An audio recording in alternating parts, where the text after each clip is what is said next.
मुर्मू राष्ट्रपति हैं और राष्ट्रपति के साथ साथ जिस प्रकार उन्होंने जजों की बैठक बुलाई और उसमें उन्होंने कहा कि मुझे मालूम है जेल में हमारे लोग सबसे ज़्यादा, उनका मतलब इशारा यही था कि हमारे लोग जो है वो सबसे ज़्यादा जेलों में SC ST माइनॉरिटी OBC ये लोग हैं, इनको ये भी पता नहीं है कि उनके पास जुर्म क्या है। एक थप्पड़ मार देते हैं तो पूरी ज़िंदगी वो उनकी जेल में कट जाती है, तो इस पर ध्यान देना चाहिए। ये बड़ा विषय है। अगर देश का प्रथम नागरिक इस प्रकार की बात कहता है, प्रथम महिला क्या नाम है इस बात को कहती है हमारे देश की राष्ट्रपति श्रीमती मुर्मू जी, तो वो स्वागत योग्य है। और देश की जो जुडिशरी है उसको चाहिए कि वो राष्ट्रपति की बात को ध्यान से सुने और उसको संज्ञान में ला करके जो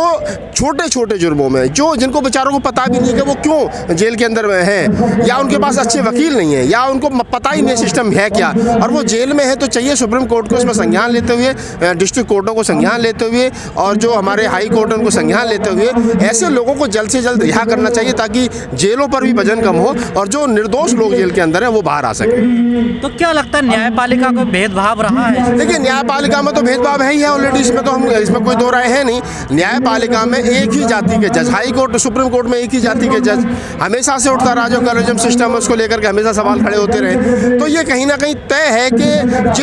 जिन अंग्रेजों ने ब्राह्मणों को ये कह दिया था कि ब्राह्मणों के अंदर न्याय संगत नहीं होती, न्याय नहीं है, न्याय देने की क्वालिटी इनके अंदर नहीं है, और आज वही जज जो है वो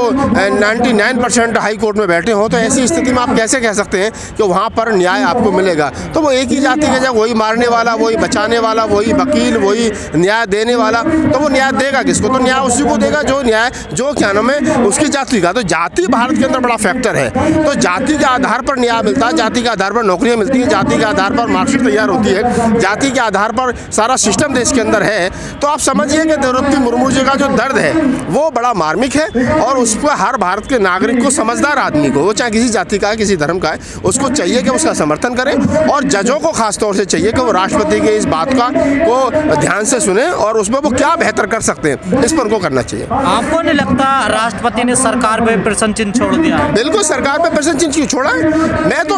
मोदी जी की सरकार कोई नहीं कह रहा, इससे पहले भी जो सरकारें रही हैं भाई, अगर कोई आदमी 20 साल से 25 साल से जेल में है या ये सिस्टम लंबे समय से चल रहा है तो इसके लिए मोदी जी जिम्मेदार तो है नहीं अकेले, उससे पहले वाली सरकारें भी जिम्मेदार हैं, क्योंकि सिस्टम तो जब से मुल्क आज़ाद हुआ है सन 47 से लेकर के और हम 75वें साल में खड़े हैं अब, तो 75 साल से जो सिस्टम है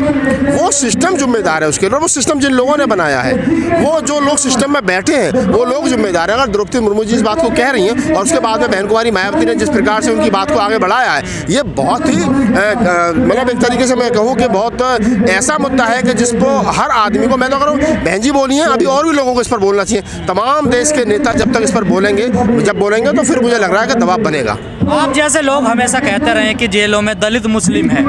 अगर राष्ट्रपति इस मुद्दे को उठा रही है तो आप नहीं समझते एक बहुत बड़ी बात हो गई है? मैं बिल्कुल कह रहा हूँ, मैंने जब उनका ये स्पीच सुना मुर्मू जी का, तो मुझे लगा कि ये वो बात है जो हम लोग कई सालों से कह रहे हैं, कई दशक से कह रहे हैं कि भाई हमारे लोगों के पास में अच्छे वकील नहीं है, न्याय को मिल नहीं पा रहा है प्रॉपर, जरा से जुर्मों में आपस में दो भाइयों में झगड़ा हो गया, एक भाई जेल में पड़ा गया, वो 10 साल उसके जेल में कट गए, जमानत कराने वाला कोई नहीं है, वकील उसके पास नहीं है। तो ये क्या है ना, जो बात हमारे SC ST OBC के एक्टिविस्ट कह रहे थे, हमारे जैसे लोग बोल रहे थे, अब उस बात को थोड़ी सी बल मिल गया है, उसको दम मिल गया है कि उसमें अब जो है वो हमारी बात का समर्थन कहीं ना कहीं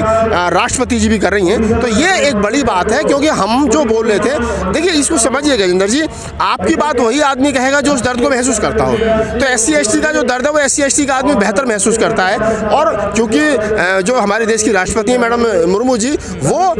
ST समाज से आती हैं, आदिवासी कम्युनिटी से आती हैं, तो उनको पता है उनकी कम्युनिटी का दर्द क्या। आज भी आदिवासी समाज के लोगों को देखिए, उनके पास पहनने के लिए कपड़े नहीं है, जंगलों में रहते हैं, शिक्षा बहुत दूर है, सिस्टम में वो आ नहीं पा रहे, नौकरियों में वो आ नहीं पा रहे हैं, और जिस प्रकार से देश के अंदर निजीकरण हो रहा है, जिस प्रकार से शिक्षा का निजीकरण हुआ है, नौकरियों का निजीकरण हुआ है, उस स्थिति में तो सबसे ज़्यादा सत्यानाश ST समाज का हो रहा है, क्योंकि वो तो अभी तक मूल धारा में शामिल ही नहीं हुआ था, और जब मूल धारा में शामिल नहीं हुआ था तो उसको न्याय, उसको पता भी नहीं सिस्टम है क्या। SC तो चलो चमार जाटा महार और थोड़े बहुत, और वो तो कुछ आ भी गए थे सिस्टम में। तो आप इस बात को समझिए, द्रौपदी मुर्मू जी का जो दर्द है वो SC ST OBC जो इसके मूल निवासी, उनके दर्द को बयां करता है। लेकिन सरकारें जानती हैं भली बात ही, तो क्यों नहीं करना चाहती थी? सरकारें जानती हैं, सरकारों को पता है, और ये ऐसा नहीं है कि कोई ये करना चाहता कोई नहीं करना चाहता है। देखिए एक होता है गंभीर आरोप में किसी को बंद करना, वो ठीक है, जांच का विषय है, लेकिन कुछ मामले तो ऐसे होते हैं। एक सर्वे हुआ था, मुझे पता नहीं कौन सी कंपनी ने किया था, वो 5-7 साल पहले मैंने पढ़ा था, था एक मैगजीन में कि इस देश के अंदर जो SC ST और OBC और माइनॉरिटी के लोग हैं वो जेलों में लगभग 70 से 75% है उनकी आबादी, उनकी जो है 90% तक भी है कहीं तो, और उनमें से 90% में से 70% ऐसे लोग हैं जो बहुत मामूली से जुर्म में और उनको 10-10 5-5 साल हो गए। तो आप इस बात को समझिए कि जो न्यायिक सिस्टम है वो चाहे तो उसको एक हफ्ते में, एक महीने में, 2 महीने में ख़त्म कर सकता है, लेकिन वो खुद ख़त्म नहीं करना चाह रहा, क्योंकि वो चाहता है कि ये जो SC ST OBC के लोग हैं ये जेलों में रहें, ये इनकी जो आने वाली पीढ़ी है वो शिक्षा से वंचित रहें, वो न्याय से वंचित रहें, और वो कहीं ना कहीं उसी कोर्ट कचहरी के चक्कर में लगे रहें, इस देश के जो मूलभूत ढांचा उसमें शामिल ना हो। कहा जाता बर्ताव भी गलत होता है इन लोगों के साथ जेल में रहते हैं तो वहाँ जेल तो जेल ही है, ऊपर से जो दबंग किस्म के कैदी होते हैं उनकी सेवा करना है, उनका शोषण वहाँ भी हो रहा है रेगुलर, तो वहाँ भी कोई उनके लिए कितने कैदी हैं जो बेचारे जेल में सुसाइड कर लेते हैं, मर जाते हैं, आत्महत्या कर लेते हैं। तो शोषण है, वो चाहे जेल में हो चाहे जेल के बाहर हो। जो सत्येंद्र जैन को सेवाएं मिल रही हैं, क्या ऐसे इन SC ST मुस्लिम को भी मिलती है? देखिए, सत्येंद्र जैन बढ़िया है जाति से और मिनिस्टर है, और वो भी केजरीवाल का मिनिस्टर है। तो आप उस बात को समझिए कि अगर सत्येंद्र जैन की जेल के अंदर मालिश हो रही है, मसाज हो रही है, तो उसके पीछे उसका पैसा है, उसकी ताकत है, उसके मिनिस्टर की, उसके मंत्रालय की ताकत है। तो हमारे आदमी कहाँ मंत्री हैं? हमारा तो एक मंत्री था दिल्ली गवर्नमेंट में, राजेंद्र पाल गौतम, वो भी हटा दिया, अम्बेडकरवादी मंत्री। तो आप इस चीज़ को समझिए कि वो लोग सिस्टम में बैठे हैं, और सिस्टम में इसलिए नहीं बैठे हैं कि वो कोई बहुत अच्छा काम कर रहे हैं, तो वो सिस्टम में सरकार न्यायपालिका राष्ट्रपति की बातों को गंभीरता से लेगी? बिल्कुल लेनी चाहिए। अगर राष्ट्रपति ने ये बात कही है तो बिल्कुल न्यायपालिका को, सारे जजों को, जुडिशरी सिस्टम को ये बात जो है वो गंभीरता से लेनी चाहिए। मैं तो इस बात को कहूँगा, और मैं तो राष्ट्रपति जी को पुनः उनका आभार व्यक्त करता हूँ कि उन्होंने उस मुद्दे पर अपनी बात रखी, जो मुद्दा बड़ा व्यक्ति सेंसिटिव है, जिस पर हर आदमी बोलने से बचता है। हमारे जैसे लोग तो इसलिए बोलते हैं कि हमें कुछ खोने का डर है नहीं, लेकिन राष्ट्रपति जो प्रथम देश के नागरिक है, अगर वो हमारी बात को समर्थन कर रहे हैं कहीं ना कहीं, तो हम बड़ी रबड़ का स्टैम्प कहा जाता है उनकी बातों से लग नहीं। अगर राष्ट्रपति अपनी सी पे आ जाए तो रबड़ स्टैम्प नहीं है, उसके पास बहुत पावर है, लेकिन वो उसको रबड़ स्टैम्प बना के रखते हैं और वो स्वीकार कर लेता है कि हम जो है वो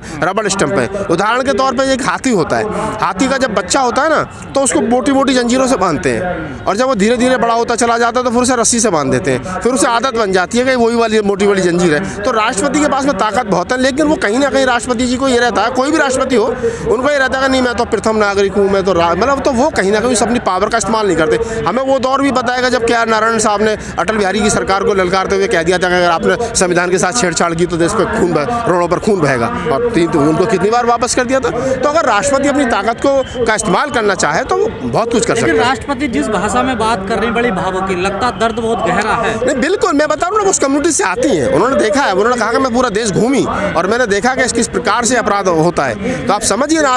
आज भी आदिवासी इलाकों में आदिवासी की बच्चियों को 12-12 साल की बच्चियों को उठा करके ले जाते हो, उनके साथ बलात्कार होता हो, उनके साथ शोषण होता हो, और वो सरकारें आंख में आंख बंद करके बैठी रहती हो कि शासन प्रशासन का कानों में और आंखों में पट्टी बांध करके बैठा रहता हो। तो वो कहीं ना कहीं उनको पता है ना, वो सी कम्युनिटी से आई है ना। एक आदमी के बड़े हो जाने से कम्युनिटी बड़ी नहीं हो जाती है, एक आदमी के बड़े होने से एक आदमी बड़ा होता है। तो वो उस कम्युनिटी से आई है तो उन्हें पता, वो बेशक राष्ट्रपति हो लेकिन उन्हें पता उनके समाज का हाल क्या है।